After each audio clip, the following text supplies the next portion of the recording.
नमस्कार, बहुत बहुत स्वागत आप सभी का। आप देख रहे हैं न्यूज 18 राजस्थान। आप सबके साथ मैं हूं प्रियंका राय। बुलेटिन की शुरुआत करेंगे जयपुर से मिल रही खबर से, जहां पर हेरिटेज निगम की साधारण सभा में कई नए प्रस्ताव रखने की तैयारी की जा रही है। दरअसल नाराज पार्षदों को मनाने के लिए महापौर ने नया दाव अपनाया है। वे अब पार्षदों को 1.5 लाख रुपए का स्कूटर गिफ्ट करने जा रही हैं, ताकि वो हेरिटेज एरिया की छोटी गलियों में घूमकर लोगों से मिलकर उनकी समस्याएं सुन सके और निरीक्षण भी कर सके। इसके लिए हेरिटेज नगर निगम की साधारण सभा की बैठक में ये एजेंडा रखा गया है। इसके अलावा नगर निगम में अनुकंपा नियुक्तियों का स्थायीकरण करने के साथ ही कई प्रस्ताव भी बैठक में रखे जाने हैं। सहयोगी महेश हमारे साथ जुड़ चुके। महेश, पार्षदों को लुभाने की कोशिश की जाएगी क्या आज की बैठक में? देखिए, बिल्कुल नाराज चल रहे हैं पार्षद मेयर से, और बीजेपी और कांग्रेस दोनों के जो पार्षद हैं उनकी नाराजगी दूर करने के लिए कहीं न कहीं जो है इस दाव को बड़े रूप में देखा जा रहा है कि महापौर ने जो आज दूसरी बैठक जो साधारण सभा की उसमें एक जो प्रस्ताव रखा है वो प्रस्ताव बाइक देने का है। अब इसका औचित्य किस रूप में जो है वो समझ में ये नहीं आ रहा। हालांकि इसके पीछे तर्क दिया गया है कि शहर के अंदर जो छोटी बड़ी गलियां होती है उसमें पहुंचने में पार्षदों को दिक्कत आती है, इस वजह से उन्हें जो है ये बाइक मुहैया कराई जा रही है। 100 पार्षद हैं और 100 पार्षदों के लिए 1.5 लाख रुपए की जो एक बाइक है उसकी खरीद की जाएगी। करीब 1.5 करोड़ रुपए की जो बाइक है वो मंगाई जाएगी और वो उन्हें यहाँ पर गिफ्ट की जाएगी। इसके साथ ही देखिए कई ऐसे और भी प्रस्ताव है जिसमें कि मीट की दुकानों के लिए एक स्पेशल टास्क फोर्स जो है वो गठित करने को लेकर के जो है वो कवायद है। कई स्कूल जो निगम चलाता है जिनके की नामकरण है वो पंडित दीनदयाल के नाम पर किए जाएंगे। कांग्रेस की मेयर है और बीजेपी की जो विचारधारा है कमोबेश उस तर्ज पर चलती हुई यहाँ पर नजर आ रही है। और बीजेपी के जो पार्षद हैं वो मेयर से खफा यहाँ पर दिखाई दे रहे हैं। आज काफी हंगामेदार जो है वो साधारण सभा की बैठक ये रह सकती है और इसमें पार्षदों ने मेयर को घेरने की जो रणनीति है वो यहाँ पर तैयार की है। यहाँ पर न सिर्फ पक्ष और बल्कि विपक्ष जो है वो दोनों ही अब मेयर की खिलाफत जो है वो करते हुए दिखाई यहाँ पर दे रहे हैं। आज दोपहर 2 बजे में ये बैठक होने वाली है। अब तक 18 बैठकें हो जानी चाहिए महेश, 2 महीने के लिहाज से। नाराज पार्षदों को तो मनाने की कोशिश की जाएगी, देखना ये होगा कि लोगों से जुड़े कितने प्रस्ताव रखे जाते हैं। बहुत शुक्रिया आपका तमाम जानकारियों के लिए। कोचिंग सिटी कोटा में एक शादी समारोह में फूड पॉइजनिंग हो जाने से हड़कंप मच गया। फूड पॉइजनिंग हो जाने से बारातियों और घरातियों दोनों पक्षों के करीब 100 लोगों की तबीयत खराब हो गई। इनमें दूल्हे की दीदी और जीजा समेत अन्य रिश्तेदार और मेहमान भी शामिल हैं। अस्पताल में भी रात को एक साथ बड़ी संख्या में मरीज पहुंचे, जिसमें अस्पताल परिसर में हड़कंप मच गया। कई लोगों को अस्पताल में भर्ती करना पड़ा। बहरहाल सबकी तबीयत ठीक बताई जा रही है। मामला कोटा शहर के रायपुरा इलाके में मंगलवार शाम को सामने आया। यहाँ एक शादी समारोह चल रहा था। दूल्हा बारात लेकर दुल्हन के घर पहुंच गया था। ये बारात 12 जिले के अंता से कोटा आई थी। शादी में नाच गाना और खाना पीना चल रहा था और इसी दौरान कुछ लोगों को उल्टियां आने लगी, दस्त और घबराहट की शिकायत हुई, जिसके बाद सभी को अस्पताल पहुंचाया गया। खाना खाया था। उसके बाद में घर आके तबीयत खराब होगी, उल्टियाँ दस्त ये लगी। अच्छा, वहाँ से आने के बाद वो आई है? हाँ, वहाँ से। कितने आदमी करीब के हुआ था ये 100-200 आदमी। तो फूड पॉइजनिंग का मैटर हुआ था। उसमें उद्योग नगर थाना से एक एप्लीकेशन आई थी। उसके बिहाफ पे वहाँ पर भारत विकास परिषद में हमारी टीम गई, जहाँ मरीज भर्ती थे। उनसे बात करी। बात करने के बाद उन्होंने बताने से थोड़ी आनाकानी करी थी। बड़ी मुश्किल से उन्होंने फिर बताया कि चित्तौड़ा फार्म हाउस में खाना था। हमारी टीम वहाँ पहुँची, तब तक वहाँ पर ताला लग चुका था। चौकीदार से फिर उनके नंबर लिए। अब खबर जयपुर से है। राजस्थान में पेट्रोल पंप संचालक फिर से हड़ताल कर सकते हैं, यह बड़ी सूचना सामने आ रही है। राजस्थान पेट्रोलियम डीलर्स एसोसिएशन ने हड़ताल की चेतावनी दे दी है। 10 मार्च से प्रदेश के अधिकांश जिलों में हड़ताल की चेतावनी दी गई है। गंगानगर, हनुमानगढ़, सिरोही, चूरू, जालौर, बाड़मेर, जैसलमेर, धौलपुर, करौली, दौसा, सीकर, झुंझुनू सहित कई जिलों में पेट्रोल पंप बंद किए जा सकते हैं। वैट की दरों को कम नहीं करने से पेट्रोल पंप संचालक खासा नाराज हैं। पेट्रोल पंप संचालकों ने केंद्र सरकार और मुख्यमंत्री को इसे लेकर पत्र भी भेजा है। भाजपा ने विधानसभा चुनाव से पहले वैट की दर को कम करने का वादा किया था। आरपीडीए अध्यक्ष राजेंद्र भाटी ने इसे लेकर पत्र लिखा है। तो वहीं डिडवाना में नमक झील के पास में ही सीवरेज फेज 2 का डैम बन रहा है। इस डैम के जरिए एसटीपी प्लांट में पानी जाने का कार्य किया जाएगा, लेकिन अभी डैम पूर्ण रूप से बना नहीं है और इससे पहले ही फेज 2 के कर्मचारियों के द्वारा सीवरेज का गंदा पानी नमक झील के अंदर छोड़ दिया गया, जिसकी वजह से नमक झील दूषित होती नजर आ रही है। इस समस्या को लेकर सीवरेज के कर्मचारियों को अवगत भी कराया गया, लेकिन इन्होंने इस ओर ध्यान नहीं दिया, जिससे ये एक बहुत बड़ी समस्या बन गई। लोगों ने इस विषय को लेकर भारी नाराजगी व्यक्त की है। लोगों का कहना है कि अगर सीवरेज कंपनी नहीं मानी तो एक बड़ा जन आंदोलन किया जाएगा। पानी बह रहा है और पानी इतना बह रहा है कि पहले तो पास में ही छोड़ा गया था। जब मैंने विरोध किया तो इस लाइन को आगे खोल दिया गया है और ये सीवरेज का जो सेकेंड फेज का जो कार्य है उसके तहत यहाँ डैम बन रहा है, जबकि डैम पूरा बना ही नहीं है, फिर भी सीवरेज की लाइन को खुले इस नमक झील में छोड़ दिया गया है, जो डिडवाना वासियों के लिए एक गलत मैसेज जा रहा है। सोडा क्षेत्र के लोहारिया गांव में एक पैंथर की पिछले 2 दिनों से चल रही हलचल से ग्रामीण भयभीत हैं। पैंथर ने इस दौरान खेत पर काम कर रहे किसान पर हमला कर दिया, जिससे किसान घायल हो गया।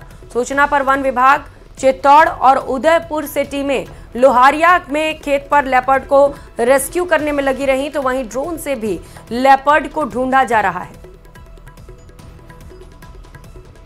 तो ये तस्वीर आप देख पा रहे हैं, लेपर्ड को ढूंढने की कोशिश की जा रही है विभाग की ओर से और ड्रोन का भी इस्तेमाल किया जा रहा है, क्योंकि काफी लंबा ये क्षेत्र है जो पेड़ पौधों से घिरा हुआ है और ऐसे में लेपर्ड को ढूंढने में काफी ज्यादा परेशानियों का सामना करना पड़ रहा है। हालांकि पैंथर के मूवमेंट से ग्रामीण खौफजदा है। और डिडवाना बांगड़ अस्पताल में कई कर्मचारी अपनी ड्यूटी पर सिर्फ खाना पूर्ति करते हैं। ड्यूटी के टाइम आते हैं और बाकी समय ड्यूटी से नदारत रहते हैं। ये लोग अधिकारियों से मिलीभगत करके स्टूडेंट्स को काम पर लगा देते हैं। इस विषय में चिकित्सा अधिकारियों से बात करने की कोशिश की गई तो उन्होंने एक दूसरे पर बातें टालनी शुरू कर दी। पूर्व में चिकित्सा मंत्री ने अधिकारियों को फटकार भी लगाई थी कि अपनी ड्यूटी समय पर करें। सरकार ऐसे कर्मचारियों पर एक्शन लेती है या नहीं, ये देखने वाली बात होगी। और झुंझुनू में अब क्लीन सिटी मूवमेंट शुरू हो चुका है। नगर परिषद आयुक्त अनीता खीचड़ पिछले 2 दिनों से लगातार सुबह सुबह शहर का दौरा कर वास्तविक स्थितियों से रूबरू हो रही हैं।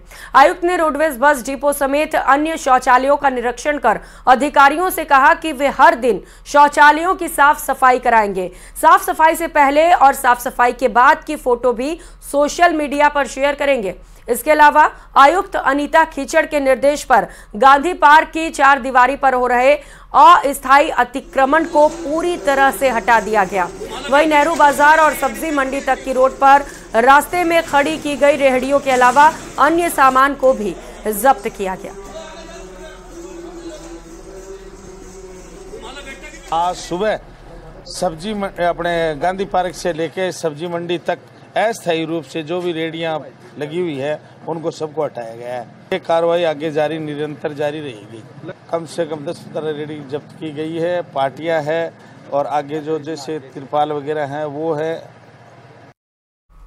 खबर धौलपुर से है। सेपऊ इलाके में पुलिस ने 3 अलग अलग स्थानों पर नाकाबंदी के दौरान बड़ी कार्रवाई की। पुलिस ने हाईवे से गुजर रही 3 गाड़ियों को पशु तस्करी की सूचना पर रोककर तकरीबन 177 पशुओं को मुक्त कराया। 6 पशु तस्करों को पुलिस ने गिरफ्तार किया है। पुलिस के मुताबिक नाकाबंदी के दौरान पुलिस ने 3 ट्रक गाड़ियों को पकड़ा है, जिसमें 117 पशु भरे थे। प्रारंभिक जांच में पता चला है कि तस्कर सभी जानवरों को उत्तर प्रदेश के बूचड़ खाने में ले जा रहे थे।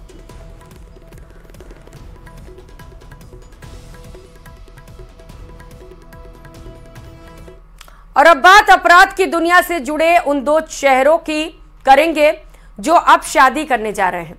कुख्यात गैंगस्टर लॉरेंस बिश्नोई गैंग के हिस्ट्री शीटर संदीप उर्फ काला जठेड़ी अब एक ऐसी लेडी डॉन से शादी करने जा रहा है जिसे राजस्थान में रिवॉल्वर रानी के नाम से जाना जाता है। काला जठेड़ी 7 फेरे कब लेगा, इसकी तारीख और वक्त दोनों तय हो चुके हैं। इस रिपोर्ट में देखिए।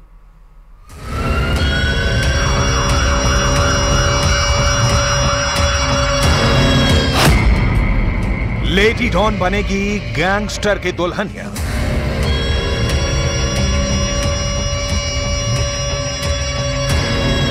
जुर्म की दुनिया में आपने शादी तो बहुत देखी होंगी, लेकिन अब आप एक ऐसी शादी देखने जा रहे हैं जो अपराध की दुनिया में तहलका मचाने जा रही है। लेडी डॉन अनुराधा चौधरी और गैंगस्टर संदीप की शादी का कार्ड सोशल मीडिया पर तेजी से वायरल हो रहा है। 34 साल की लेडी डॉन अनुराधा चौधरी और मैडम मिंच जेल में बंद गैंगस्टर काला जठेड़ी की दुल्हन बनने वाली है।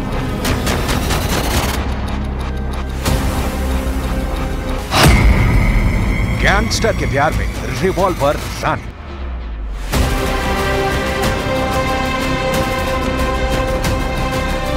मीडिया रिपोर्ट्स के मुताबिक गैंगस्टर संदीप 12 मार्च को लेडी डॉन अनुराधा चौधरी से दिल्ली में शादी करेगा।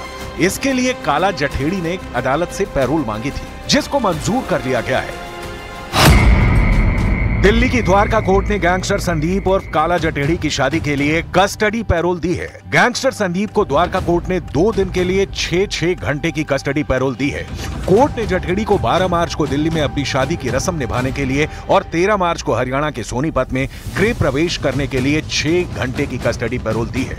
इसके चलते 4 राज्यों की पुलिस की पैनी नजर के बीच इनकी शादी होगी। लेडी डॉन अनुराधा चौधरी और मैडम मिंच जेल के बाहर है, जबकि संदीप और काला जठेड़ी दिल्ली की तिहाड़ जेल में बंद है।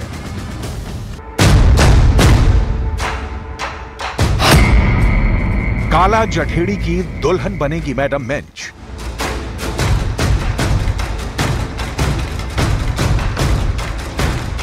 अब आप ये भी जान लीजिए कि लेडी डॉन अनुराधा चौधरी और मैडम मिंच कौन है और वो गैंगस्टर संदीप से शादी क्यों कर रही है। पहले आप ये जान लीजिए कि अनुराधा चौधरी को जुर्म की दुनिया में किन किन नामों से जाना जाता है। जुर्म की दुनिया में अनुराधा चौधरी को राजस्थान की लेडी डॉन कहा जाता है। पहले पति फेलिक्स दीपक मिंच से शादी और फिर तलाक के बाद अनुराधा को मैडम मिंच के नाम से जाना जाने लगा। Lady don Anuradha Chaudhary revolver Rani के नाम से भी कुख्यात है। अनुराधा चौधरी पर अपहरण, फिरौती, हत्या की साजिश, लूट, धमकाने जैसे गंभीर आरोप हैं। 34 साल की दुबली पतली, अंग्रेजी बोलने में तेज तर्रार अनुराधा ने दिल्ली के एक नामी कॉलेज से BCA में स्नातक किया है, ऐसे दावे किए जाते हैं।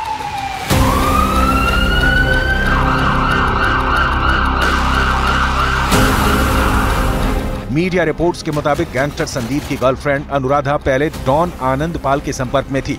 आनंद पाल के एनकाउंटर होने के बाद अनुराधा ही उसके गिरोह को चलाती थी, लेकिन इसके बाद वो गैंगस्टर संदीप के संपर्क में आ गई और उससे शादी करने का फैसला कर लिया। न्यूज 18 इंडिया से बातचीत करते हुए लेडी डॉन अनुराधा चौधरी ने 5 दिसंबर 2022 को 2 टूक कहा था कि वो गैंगस्टर संदीप से शादी जरूर करेगी और वो भी कानूनी तरीके से। मैं और संदीप मंदिर में शादी कर चुके हैं। कुछ लीगल इश्यूज की वजह से हम फिलहाल कोर्ट मैरिज नहीं कर पा रहे, लेकिन जल्दी ही हम लोग 2023 में कोर्ट मैरिज करेंगे।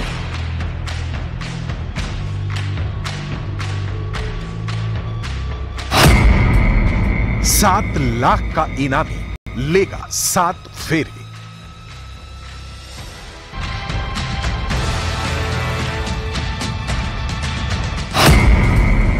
काला जठेड़ी के शादी का कार्ड सोशल मीडिया पर वायरल हो रहा है, जिसमें शादी के कार्यक्रम की जानकारी दी गई है।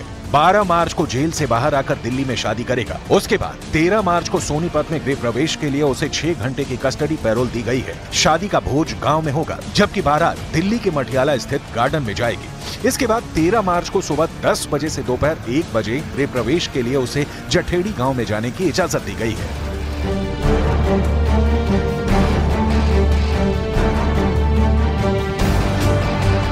हम आपको बता दें कि गैंगस्टर संदीप और उसकी गर्लफ्रेंड लेडी डॉन अनुराधा को 2021 में दिल्ली की स्पेशल टीम ने गिरफ्तार किया था।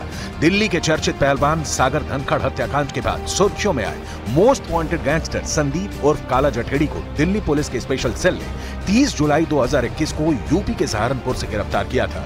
गैंगस्टर संदीप पर 7 लाख रुपए का इनाम घोषित किया गया था।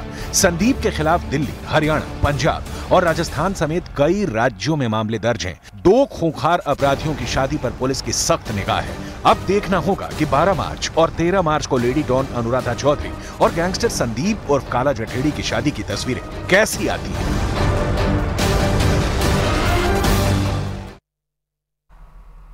और टोंक से खबर है, बीजेपी के राष्ट्रीय मंत्री अलका गुर्जर का बयान सामने आया है। डीएमके नेता ए राजा के विवादित बयान पर पलटवार किया है। कहा ये विघटनकारी राजनीतिक तत्व हैं जो इस तरह की बातें फैलाकर हमारे देश को पीछे ले जाने का काम करते हैं। उन्होंने कहा कि ये उनकी तुच्छ राजनीतिक सोच का परिणाम है।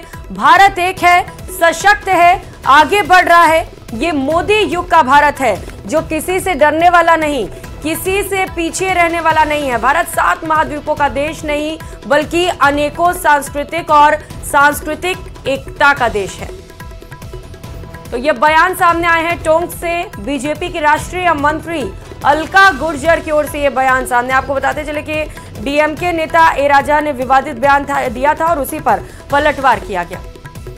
ये विघटनकारी राजनीतिक तत्व हैं जो इस तरह की बातें फैलाकर जो हमारा आज देश जो जितना आगे बढ़ रहा है उसको पीछे ले जाने का काम करते हैं और ये उनकी तुच्छ राजनीतिक सोच का परिणाम है। भारत एक है, भारत सशक्त है, भारत आगे बढ़ रहा है और ये आज के युग का मोदी युग का भारत है जो किसी से डरने वाला नहीं है, ना पीछे रहने वाला है। सात ये महाद्वीपों का देश नहीं है, ये अनेकों संस्कृति का सांस्कृतिक एकता का देश है। इस बुलेटिन में फिलहाल इतना ही। खबरों का सिलसिला जारी है, आप देखते रहिए न्यूज़ 18 राजस्थान। नमस्कार।